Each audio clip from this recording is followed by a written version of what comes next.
ভারত পাকিস্তান যুদ্ধের সম্ভাবনা কি তৈরি হয়ে গেল? ভারতে কি সন্ত্রাসবাদী হামলা হতে চলেছে? কেনই বা ভারত সরকার আগামীকাল মক ড্রিল করতে চলেছে? আমাদের রাজ্যের 31টি স্থানে মক ড্রিল হতে চলেছে কেন? মক ড্রিল কি? সমস্ত কিছু জানবো আজকের এই ভিডিওতে। তাই শুরু করি। তোমরা প্রত্যেকে একটু শেয়ার করে দিও। এই ভিডিওটি মারাত্মক গুরুত্বপূর্ণ। নিজে নিরাপদ থাকো, সুরক্ষিত থাকো, এর জন্যই মক ড্রিল। মক ড্রিল কি? মক ড্রিল হচ্ছে একটি বিশেষ ধরনের মহড়া। কোনো আপৎকালীন অবস্থাতে বা জরুরিকালীন পরিস্থিতি তৈরি হলে দেশের জনগণ নিজেদের যাতে সুরক্ষা নিজেরাই প্রদান করতে পারে, নিজেরা যাতে সুরক্ষিত স্থানে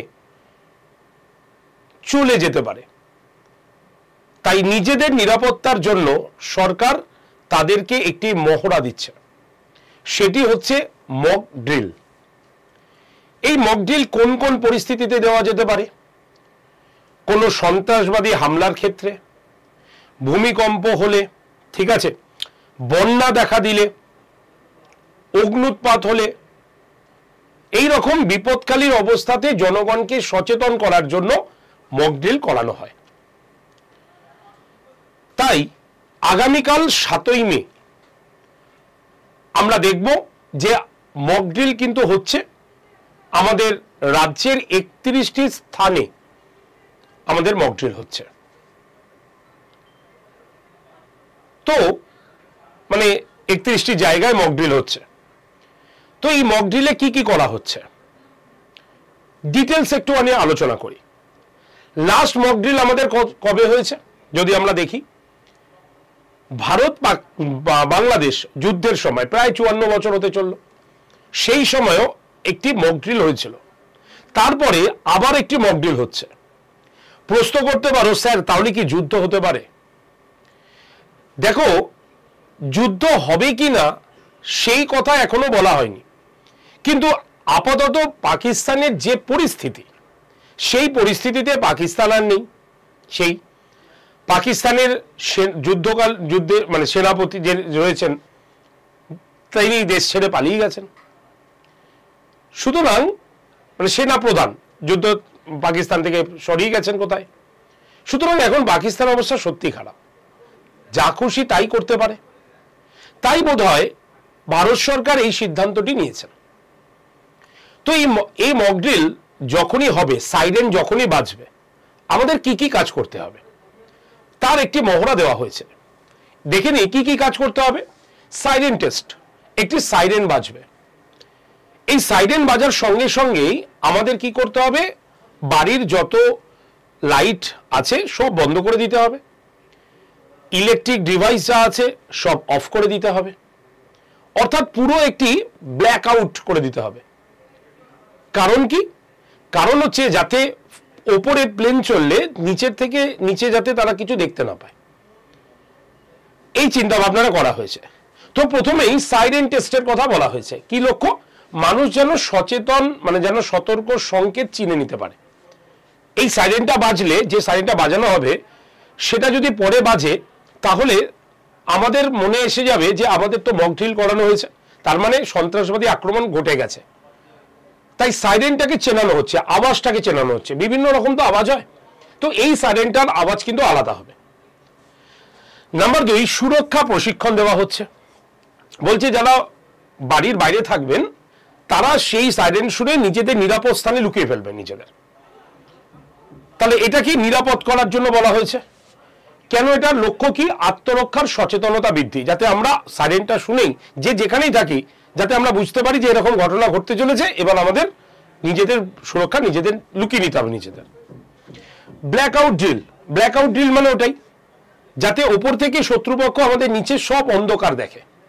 ঠিক আছে, আচ্ছা, আর কি করার কথা বলা হয়েছে? ক্যামোফ্লাজ প্রশিক্ষণ। ক্যামোফ্লাজ প্রশিক্ষণ কি? আমরা প্রত্যেকেই দেখেছি যে এই যে ইন্ডিয়ান আর্মি যারা বিভিন্ন জায়গায় যুদ্ধ করছে, ধরো বনে যুদ্ধ করতে গেছে, তারা বনে লুকিয়ে আছে বা কোনো স্নোতে আছে, দেখবে তাদের ড্রেস, তাদের সমস্ত কিছু আলাদা হয়। ফলে কি হয়, যখন ধরো বনে আছে এমন তারা ভাবে থাকে যাতে বনের সঙ্গে তারা নিজেদের মানে একবারে তুমি দূর থেকে দেখে বুঝতে পারবে না। তারা দেখবে মুখে এরকম কালো দাগ ফাগ কেটে গায়ে এমন কিছু পরে নেয় যাতে বনের সঙ্গে নিজেদের লুকিয়ে নিতে পারে। ক্যামোফ্লেজটা হচ্ছে, ক্যামোফ্লেজটাও সেরকম।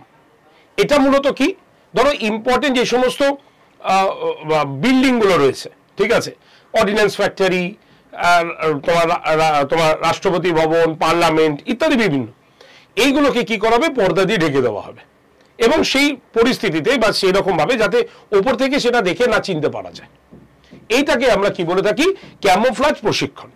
আর এই ক্যামোফ্লেজ প্রশিক্ষণের মূল লক্ষ্যটা কি আছে, যাতে এয়ার স্ট্রাইক যখন যদি হয় তাহলে যাতে সেই জায়গাগুলো রক্ষা পেয়ে যায়। যেমন ধরো এই যে হাওড়া ব্রিজ যখন উদ্বোধন হয়েছিল, সেই হাওড়া ব্রিজকেও ঢেকে রাখা হয়েছিল যাতে শত্রুপক্ষ দেখে মানে হাওড়া ব্রিজকে না দেখতে পারে, ঠিক আছে। তবে ওটা যুদ্ধকালীন পরিস্থিতিতে নয়, ওটা হাওড়া ব্রিজের নিরাপত্তার জন্য। আর এটা হচ্ছে আমাদের শত্রুপক্ষ আক্রমণের হাত থেকে জায়গাগুলোকে বাঁচানোর জন্য, ঠিক আছে। আর কি আছে, ইভাকুয়েশন ড্রিল করা হচ্ছে, মানে জরুরি পরিস্থিতিতে মানুষকে দ্রুত নিরাপদ স্থানে সরিয়ে নেওয়া, যাতে যখন যেমন বাংকার তৈরি করা, নিচে গর্ত তৈরি করা যেখানে তারা নিজেদের লুকিয়ে ফেলতে পারবে। তো এই প্রশিক্ষণগুলো দেওয়া হবে এই মক ড্রিলের দ্বারা। ওকে, তো এই মক ড্রিল আগামীকাল 7ই মে 2025 সালে এটা কিন্তু হচ্ছে। কোন কোন জায়গায় এই মক ড্রিল হচ্ছে আমরা একবার দেখে নিই।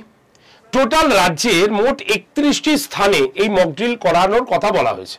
কি কি অফিসিয়ালি ভাবে, কোচবিহার, দার্জিলিং, জলপাইগুড়ি, শিলিগুড়ি, মালদাহ, কলকাতা, দুর্গাপুর, হলদিয়া, হাসিমারা, খড়গপুর, বার্নপুর, আসানসোল, ফারাক্কা, খেজুরিয়া ঘাট, চিত্তরঞ্জন, বালুরঘাট, আলিপুরদুয়ার, রায়গঞ্জ, ইসলামপুর, দিনহাটা, মেঘলিগঞ্জ, মাথাভাঙা, কালিম্পং, জলঢাকা, কার্শিয়াং, কোলাঘাট, বর্ধমান, বীরভূম, পশ্চিম মেদিনীপুর, পূর্ব মেদিনীপুর, হাওড়া, হুগলি, মুর্শিদাবাদ।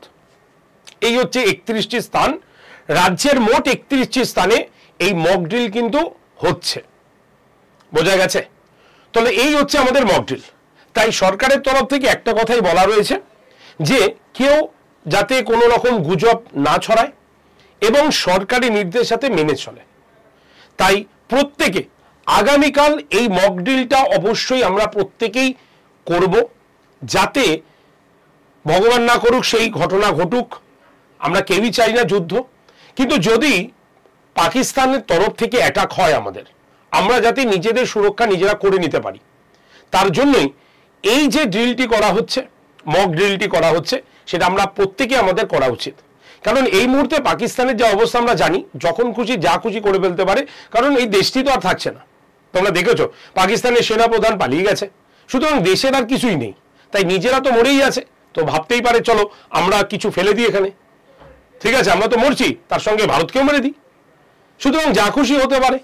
ভগবানের কাছে চাইবো এই ঘটনাগুলো যাতে আমাদের আর না দেখতে হয়, কিন্তু যদি কোনো সময় আসে তাই আমাদের প্রস্তুত থাকা জরুরি। তাই আমাদের প্রত্যেককে প্রস্তুত থাকতে হবে এই মক ড্রিলের জন্য। তো আশা রাখি প্রত্যেকে বুঝতে পেরেছো তোমরা, তো প্রত্যেকে পালন করো। তো চলো শেষ করছি এই সেশনটি, দেখা যাক কি হয়। প্রত্যেকে সেশনটা একটু শেয়ার করে দাও তোমাদের বন্ধু বান্ধবদের কাছে, প্রত্যেকের জানা উচিত এই বিষয়টা। তার জন্যই তড়িঘড়ি করে আমি ভিডিওটি তৈরি করে দিলাম। প্রত্যেকে শেয়ার করে দাও এবং চ্যানেলটিকে সাবস্ক্রাইব করে রাখো, যাতে কোনো ঘটনা, কোনো রকম ইনসিডেন্ট নিউজ পেলেই আমরা যখন ভিডিও করে দেবো সঙ্গে সঙ্গে তোমার কাছে যাতে অবগত হয়ে যায়, তুমি জানতে পারো। তো চলো শেষ করছি সেশন, ভালো থেকো, জয় হিন্দ।